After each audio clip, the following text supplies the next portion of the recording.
Hello दोस्तों। मैं आपकी दोस्त आज फिर से आप लोग के लिए सिंहासन बत्तीसी की 5वीं कहानी लेकर आ गई हूँ। तो चलिए बिना किसी देरी के शुरू करते हैं आज की कहानी। Ready steady and go. हर बार की तरह 5वें दिन फिर से राजा भोज सिंहासन पर बैठने के लिए उत्सुकता से आगे बढ़े। सिंहासन की तरफ कदम बढ़ाते ही उसमें से 5वीं पुतली बाहर आई और उसने अपना नाम लीलावती बताया। लीलावती ने राजा भोज से कहा, राजन, राजा विक्रमादित्य वीर होने के साथ साथ बड़े दानी भी थे। अगर आप भी उन्हीं की तरह एक दानवीर हैं तो ही आप इस सिंहासन पर बैठ सकते हैं। इतना कहकर लीलावती ने विक्रमादित्य की दानवीरता की कथा सुनानी शुरू की। एक बार राजा विक्रमादित्य के दरबार में एक ब्राह्मण आया। वह राजा से मिला और उसने कहा कि अगर आप तुला लंग्र में एक महल बनवाएंगे तो उनकी प्रजा में खुशहाली आएगी और उनकी कीर्ति चारों ओर हो जाएगी।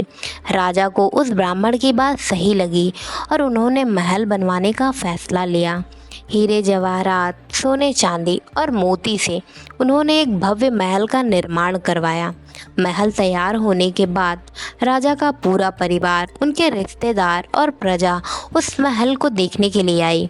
राजा विक्रमादित्य ने उस ब्राह्मण को भी आकर महल देखने का न्योता भेजा।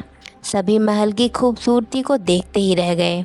वह ब्राह्मण भी महल देखकर दंग रह गया। महल की सुंदरता देखने के बाद ब्राह्मण के मुंह से अचानक निकल गया, काश यह महल मेरा होता। ब्राह्मण की इच्छा सुनकर राजा ने तुरंत वह महल उस ब्राह्मण को दान में देने की घोषणा कर दी। महाराजा की बात सुनकर ब्राह्मण हैरान रह गया। वह दौड़ते हुए अपने घर पहुंचा और उसने यह बात अपनी पत्नी को बताई। उसकी पत्नी को इस बात पर विश्वास नहीं हुआ और उसने सोचा कि ब्राह्मण पागल हो गया है। अपनी पत्नी को यकीन दिलाने के लिए वह उसे महल लेकर गया। महल को देखकर और लोगों की बातें सुनकर ब्राह्मणी भी हैरान रह गई। उसने पूरा महल देखने की इच्छा जताई। पत्नी की इच्छा को पूरा करने के लिए ब्राह्मण उसे महल दिखाने लगा। महल इतना बड़ा था कि देखते देखते रात हो गई और वो दोनों बहुत थक गए थे। थकान की वजह से दोनों महल के ही एक कमरे में सो गए। आधी रात को कुछ आवाज़ें आने लगी तो उन दोनों की नींद खुल गई। महल में भीनी भीनी खुशबू आ रही थी और ठंडी हवा चल रही थी। उसी समय उनका पूरा कमरा रोशनी से भर गया और फिर उन्होंने एक महिला की आवाज़ सुनी। उनकी आवाज़ सुनकर दोनों को ऐसा लगा जैसे माँ लक्ष्मी धरती पर आ गई हों।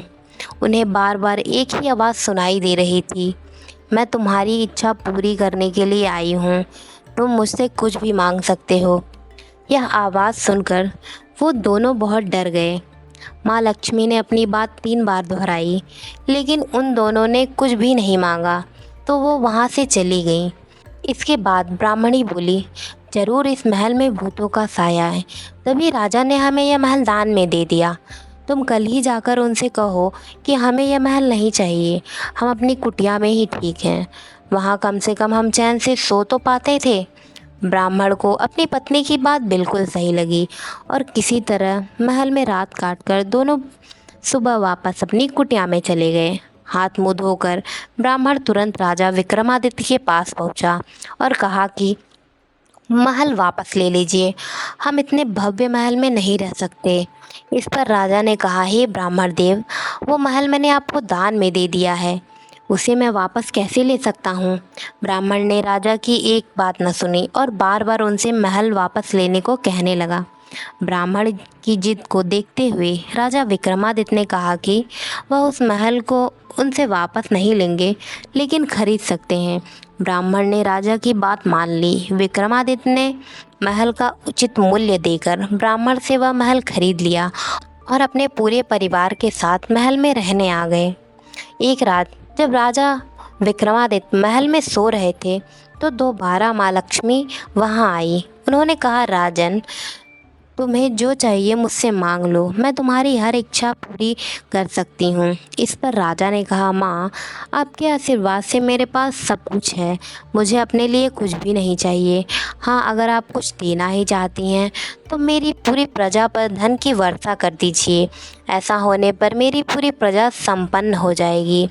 राजा की इच्छा जानकर माँ लक्ष्मी ने पूरी रात राज्य पर धन की वर्षा कर दी। सुबह उठकर जब लोगों ने इतना धन देखा तो वो सारा धन राजा विक्रमादित्य को सौंपने के लिए महल आ गए। राजा ने प्रजा के इस प्यार को देखकर उन्हें बताया कि यह सारा धन उनकी प्रजा के लिए ही है।